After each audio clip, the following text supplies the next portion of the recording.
Hello viewers, welcome to filmi craft. நான் உங்கள் அருண். இந்த எபிசோடில் நம்ம பார்க்க போகிற படம் 1990 ஒரு அமெரிக்கன் ரொமான்டிக் மிஸ்ட்ரி த்ரில்லர் படமாக வெளியான கோஸ்ட். இப்போது இந்த படத்துடைய ஒன்லைன் ஸ்டோரி என்ன அப்படின்னு இங்கே நம்ம பார்த்துடலாம். தன்னை எவன் கொலை பண்ணானோ அவன் தன்னுடைய காதலியுமே கொலை பண்ணுறதுக்கு வாய்ப்பு இருக்குது. அதனால் அதுக்குள்ளே இறந்து போனாலும் பரவாயில்ல, பேயாவது வந்து தன்னுடைய காதலிக்கிட்ட அந்த விஷயத்தை கன்வே பண்ணிடணும், அவளுடைய உயிரை காப்பாற்றணும் அப்படின்னு நினைக்கிற படத்துடைய கதாநாயகன் இதுக்காக என்னென்ன பண்ணார், அதுதான் இந்த படத்துடைய ஒன்லைன் ஸ்டோரியை. இப்போ இந்த படத்துடைய டீட்டெயில் ரிவ்யூக்கு போகலாம். முதல்ல இந்த படத்துடைய கதை என்ன அப்படின்னு கிளியராக பார்த்துருவோம். படத்தில் நம்ம கதாநாயகனுடைய பேர் சாம் வீட். இவர் பேசிக்காக ஒரு பேங்கர். இவருக்கு மாலி அப்படின்னு சொல்லி ஒரு கேர்ள் ஃப்ரெண்டு, ரொம்ப அழகான ஒரு பொண்ணு. ரெண்டு பேரும் ஒருத்தர் மேலே ஒருத்தர் உயிரியே வச்சுருக்காங்க. இப்படி இருக்கும்போது ஆக்சுவலி இந்த சாம் இருக்கார்ல நம்ம கதாநாயகன், இவர் கூட கால் ப்ரூனர் அப்படின்னு சொல்லி ஒரு நபர் ஒருத்தர் வேலை பார்க்குறாப்புல ஆஃபீஸில். ஃப்ரெண்டும் அவர் தான், கொலிக்கும் அவர் தான், எப்படி வேணால் வச்சுக்கலாம். அப்படி ஒரு நபர் வேலை பார்க்குறாரு. நம்ம கதாநாயகனும் அவரும் ஒரு நாள் ஆஃபீஸில் உட்காந்து இந்த அக்கௌண்ட்ஸ் எல்லாம் செக் பண்ணிகிட்டு இருக்கும்போது திடீர்னு நம்ம கதாநாயகன் ஒரு விஷயத்தை கண்டுபிடிக்கிறாப்புல. ஏன்பா இந்த அக்கௌண்ட்ஸ்லாம் வழக்கத்துக்கு மாற எக்கச்சக்கமாக பணம் டிரான்சாக்ஷன் நடந்த மாதிரி தெரியல, இதில் ஏதோ விஷயம் இருக்குப்பா, எவனோ தில்லுமுள்ளு வேலை ஒன்று பண்ணுறான், அக்கௌண்ட்டில் தப்பாக பணத்தை ட்ரான்ஸ்ஃபர் பண்ணுறது, இல்லை அளவுக்கு அதிகமாக ஒரு அக்கௌண்ட்லேருந்து இன்னொரு அக்கௌண்ட்டுக்கு பணத்தை மாற்றுறது, அப்படி இப்படின்னு ஏதோ வேலை தப்பாக நடக்குது. இதுக்கு பின்னாடி யார் இருக்கா அப்படிங்கிறத நானே இறங்கி கண்டுபிடிக்கிறேன் அப்படிங்கிறாரு கதாநாயகன் அந்த ஃப்ரெண்டுக்கிட்ட. அந்த ஃப்ரெண்டு சொல்கிறாப்புல, அப்புறம் என்னப்பா நானும் வேணா கூட வரேன், உனக்கு ஹெல்ப் பண்ணுறேன் அப்படிங்கிறாப்புல. இல்லைப்பா, இதை நானே தனியாக இறங்கி பார்க்குறேன், எவன் இருக்காங்கிறத கண்டுபிடிச்சி நானே வெளிச்சத்துக்கு கொண்டு வரேன் அப்படிங்கிறாப்புல. இவர் இப்போ இந்த விஷயத்தை அந்த ஃப்ரெண்டுக்கிட்ட சொல்லிவிட்டு இவர் அன்னைக்கு நைட்டு இவரும் இவருடைய காதலியும் அப்படி தெருவில் நடந்து போய்கிட்டு இருக்காங்க. அப்போ திடீர்னு யாருன்னே தெரியாத ஒரு நபர் டப்புன்னு கதாநாயகனை கொலை பண்ணுறதுக்கு ட்ரை பண்ணுறான். ஒரு சின்ன தள்ளுமுள்ளு நடக்குது. கொஞ்ச நேரத்தில் அவன் கையில் இருக்க துப்பாக்கினால கதாநாயகனை சுட்டுட்டு ஓடிடுறான். கதாநாயகன் அந்த சம்பவ இடத்துலையே இறந்து போயிடுறாரு. இப்போ கூட நடந்து வந்து அவருடைய காதலி அவருடைய சடலத்தை தூக்கி மடியில் வச்சுக்கிட்டு கதறி அழுதுகிட்டு இருக்காங்க அந்த ஸ்பாட்டில்.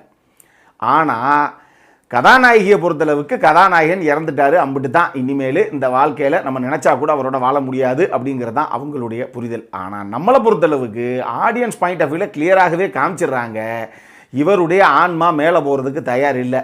காரணம் என்ன அப்படின்னா, இன்றைக்கி மத்தியானம் தான் இப்படி ஒரு பிரச்சனை நடந்திருக்கு. அதாவது ஏதோ அக்கௌண்ட்ஸில் தில்லுமுள்ளு நடந்துங்கிறத நம்ம கண்டுபிடிச்சிருக்கோம். இன்றைக்கி நைட்டே எவனோ ஒருத்தர் நம்மளை போட்டு தள்ளிட்டான் அப்படின்னா அப்போ நம்மளுடைய காதலியும் இவன் போட்டு தள்ளுறதுக்கு வாய்ப்பு இருக்குது. அதனால் தான் மேலே போகிறதுக்கு முன்னாடி தன்னுடைய காதலியை சேஃபாக ஒரு இடத்துல சேர்த்துட்டு தான் போகணும்.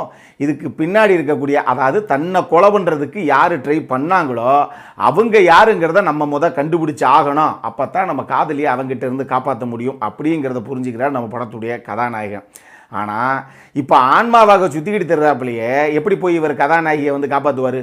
அந்த அம்மாவுக்கு இவருடைய ப்ரெசன்ஸே எங்கேயும் தெரியல. இவர் முன்னாடியே போய் நின்று தொட்டு பார்த்தா கூட இவர் நிற்கிறதே அவங்களுக்கு தெரியலை. அப்படி இருக்கும்போது இவருக்கு ஒரு யோசனை ஒன்று தோணுது. எங்க இந்த மீடியம் சொல்கிறாங்கல்ல, இந்த ஆவிக்கிட்ட பேய்கிட்டலாம் நான் பேசுவேன் அப்படின்னு சொல்லலாம், அந்த மீடியம்லாம் இருக்காங்க இல்லையா, அப்படி ஒரு நபரை தேடி கண்டுபிடிக்கிறோம். அவங்க மூலமாக உனக்கு இவ்வளவு பிரச்சனை இருக்குமா, நீ சேஃபாக இரு, இந்த இடத்துல இருக்காதங்கிற ஒரு விஷயத்தை தன்னுடைய காதலிக்கு கன்வே பண்ணிடலாம் அப்படின்னு நினைக்கிறாரு கதாநாயகன். ஆனால் அப்படி ஒரு நபரை தேடியும் கண்டுபிடிக்கிறாரு. அவங்க ஒரு லேடி. ஆனால் பிரச்சனை என்ன அப்படின்னா, அந்த அம்மாவுடைய பாட்டியிலேருந்து அம்மாவிலேருந்து பரம்பரையாக வம்சமாக அவங்க மீடியமாக இருந்த குடும்பம். ஆனால் அவங்களுடைய பாட்டிக்கும் அம்மாவுக்கெல்லாம் உண்மையாகவே இந்த மீடியமாக இருக்கக்கூடிய இந்த பவர் இருந்தது. இந்த அம்மாவுக்கு அந்த பவரே பெருசாக கிடையாது. ஏதோ தனக்கு இருக்கிற ஒரு சில மேட்டரை வச்சுக்கிட்டு ஊரை ஏமாற்றிக்கிட்டு கம்பி கட்டிட்டு திரிகிற ஒரு லேடி அந்த அம்மா. அந்த அம்மாவை போய் பிடிக்கிறாரு நம்ம ஆள். நீ தான் எப்படி இருந்தாலும் என் காதலிக்கு நான் சொல்ல வர மேட்டரை கன்வே பண்ணணும் அப்படின்னு. எப்படி இருக்கும் யோசிச்சு பார்த்துக்கோங்க. இதுக்கப்புறம் கதாநாயகன் அவர் எடுத்த காரியத்தை வெற்றிகரமாக முடித்தாரா இல்லையா, இதுதான் இந்த படத்துடைய மொத்த கதையை. இந்த படத்தை பொறுத்தளவுக்கு எனக்கு ரொம்ப ரொம்ப பிடிச்ச விஷயங்கள் என்ன அப்படின்னா, அந்த படத்துடைய கதை தான். இந்த படம் 1990 வெளியாகிருக்கு. நல்லா வந்து எக்ஸ்பெக்டேஷனை செட் பண்ணிடுறேன், புரிஞ்சுக்கங்க நான் சொல்கிறத. இந்த படம் 1990 வெளியான படம். ஸோ இப்போ கிட்டத்தட்ட 30 வருஷம் 32 வருஷம் தாண்டி நம்ம போய்கிட்டு இருக்கோம். ஸோ இன்றைக்கி டேட்டுக்கு இந்த படம் பார்க்கும்போதும் உங்களுக்கு இந்த கதை சுவாரஸ்யமான கதையாகத்தான் இருக்கும். ஆனால் மேக்கிங்கை பொறுத்தளவுக்கு நம்ம 80கள் 90களில் இருக்கக்கூடிய அந்த மேக்கிங் அப்படிங்கிறது எப்படி இருக்கும், அவங்களுடைய கதையை நரேட் பண்ணுற விதம், அதுக்கான ஒரு ஸ்லோனஸ், இந்த விஷயங்கள்லாம் இந்த கதைக்களத்தில் இருக்கும். ஆனாலும் இன்றைக்கி டேட்டுக்கு பார்த்தாலும் செம சுவாரஸ்யமான பல இடங்களில் நம்மளை விழுந்து விழுந்து சிரிக்க வைக்கக்கூடிய ஒரு படம் இது. இத்தனைக்கும் இது ஒரு ரொமான்டிக் ஃபேண்டசி த்ரில்லர் படம் தான். இருந்தும் இதில் காமெடி செம்மையாக பல இடங்களில் ஒர்க் அவுட் ஆகிருக்கும். அட்டகாசமாக இருக்கும் இந்த படம் இப்போ பார்க்குறதுக்கும். ஆனால் அந்த பழைய படங்களுக்கு உண்டான ஒரு சில எலமெண்ட்ஸ் இருக்கும், அதை மட்டும் மைண்டில் வச்சுக்கிட்டு கண்டிப்பாக பாருங்கள்.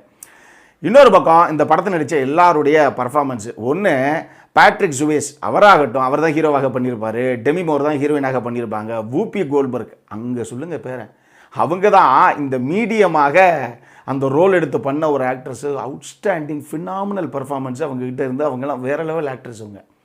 அவங்க எப்பா ஐயோ நான் மீடியமே கிடையாதுப்பா, எனக்கு நான் இன்னும் சொல்கிறது இப்போ இவன் சொன்னால் நம்ப மாட்டானே அப்படிங்கிற மாதிரி இவங்க ஒரு விஷயத்தையும் பண்ணுற அந்த பர்ஃபார்மன்ஸ் ஆகட்டும். அந்த டைமில் இங்கே பாரு, நீ மீடியமோ இல்லையோ அதெல்லாம் எனக்கு தெரியாது, இப்போ நான் சொல்கிறது உனக்கு மட்டும் கேட்குதா இல்லையா, எனக்கு நீ இதை காதலிக்கிட்ட இப்படியாவது போய் கன்வே பண்ணுற, நான் சொன்ன அந்த மாதிரி நம்பணுமேப்பா, அதெல்லாம் எனக்கு தெரியாது, நீ கன்வே பண்ணியே தீர்ற அப்படின்னு கதாநாயகன் பண்ணும்போது வூபி கோல்பர்க் கூடிய அந்த ரியாக்ஷன்ஸ் இருக்குது பாருங்கள்.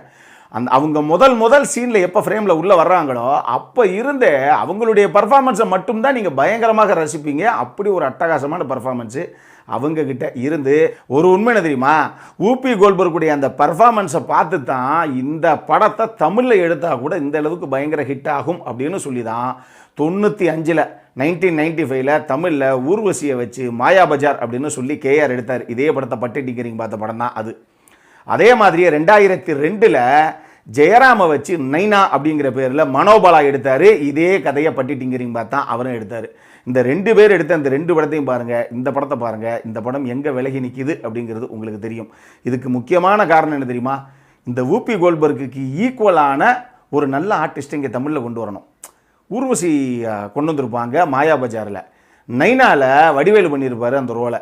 இருந்தும் இவங்க அளவுக்கு வூபி கோல்பர்க் அளவுக்கெல்லாம் யாராலையும் அதை புல் ஆஃப் பண்ணவே முடியலை. அதுக்கு காரணம் நீங்கள் படம் பாருங்கள் உங்களுக்கு தெரியும். இந்த படத்துக்கு அவங்களுடைய பர்ஃபார்மன்ஸுக்காகவே பெஸ்ட்டு சப்போர்ட்டிங் ஆக்ட்ரஸு ஆஸ்கார் ஒன்றும் வாங்கியிருக்காங்க வூபி கோல்பர்க்கு. அட்டகாசமான ஒரு பர்ஃபார்மன்ஸு அவங்கக்கிட்ட இருந்து. இதை தாண்டி இந்த 80கள் 90களில் வரக்கூடிய அந்த படங்களுக்குன்னு ஒரு கலர் ஒன்று இருக்குது. பொதுவாகவே ஹாலிவுட் படங்களுக்கு ஒரு கலர் டோன் ஒன்று இருக்கும் அப்படின்னு வச்சுக்கோங்களேன். இந்த படத்துலையும் அந்த விஷயம் பக்காவாக மெயின்டைன் பண்ணியிருப்பாங்க. டிஐ டீமு அந்த அளவுக்கு கலரிங்கில் நிறுத்தியிருக்கும் இந்த கதையவே. அவ்வளோ கலர்ஃபுல்லான ஒரு கதையாகத்தான் காமிச்சிருப்பாங்க. இத்தனைக்கும் ஒரு சந்தோஷமான தருணங்கள், சோகமான தருணங்கள், பயங்கர காமெடி தருணங்கள் எல்லாமே உண்டு. ஒரு கமர்ஷியல் படம் தான் இது. அந்த வருஷத்திலேயே வசூலில், அந்த மொத்த வருஷத்திலேயே 1990 வசூலில் முதலாம் இடத்தை பிடிச்ச படம் இதுதானா. அவ்வளோ பெரிய வசூல் சக்கப்போடு போட்ட ஒரு படம் இது. அதுக்கு இந்த படத்துடைய விஷுவல்ஸும் ஒரு காரணம். ஆடம் கிரீன்பர்க் அவர் தான் சினிமோட்டோகிராஃபரு. அவருமே அவருடைய வேலையை அவ்வளவு தரமாக பண்ணியிருப்பார். அடல் காண்டை பொறுத்த அளவுக்கு இந்த படத்தில் தேவையே இல்லாத ஒரு சீன் பாஸ். அந்த சீனை வச்சு இந்த படத்தை ஃபேமிலியோடு பார்க்க முடியாமல் அப்படி பண்ணிட்டாங்க. அதனால் அந்த படம் நீங்கள் ஃபேமிலியோடு பார்க்குறதுக்கு வாய்ப்பு இல்லை. இதில் ஒரு சில விஷயங்கள் இருக்குது. இப்போது நம்மளுடைய அடுத்த செக்மெண்ட்டான இன்ட்ரெஸ்டிங் ஃபேக்ட்ஸ் அபௌட் தி மூவிக்கு போகலாம்.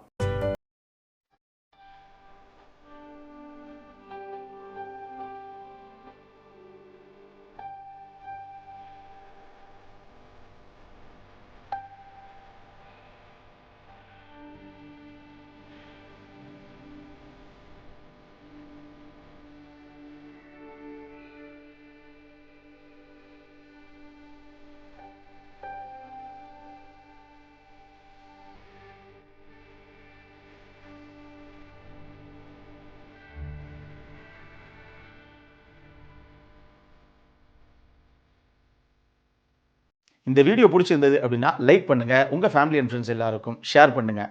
உங்களுடைய கருத்துக்கள் எதுவாக இருந்தாலும் கீழே இருக்கக்கூடிய கமெண்ட் செக்ஷனில் பதிவிடுங்க. வீடியோவை க்ளோஸ் பண்ணுறதுக்கு முன்னாடி மறக்காமல் நம்ம சேனலுக்கு சப்ஸ்கிரைபும் பண்ணுங்கள். அப்போ பக்கத்தில் இருக்கக்கூடிய நோட்டிஃபிகேஷன் பெல் ஐக்கானையும் கிளிக் பண்ணிவிடுங்க.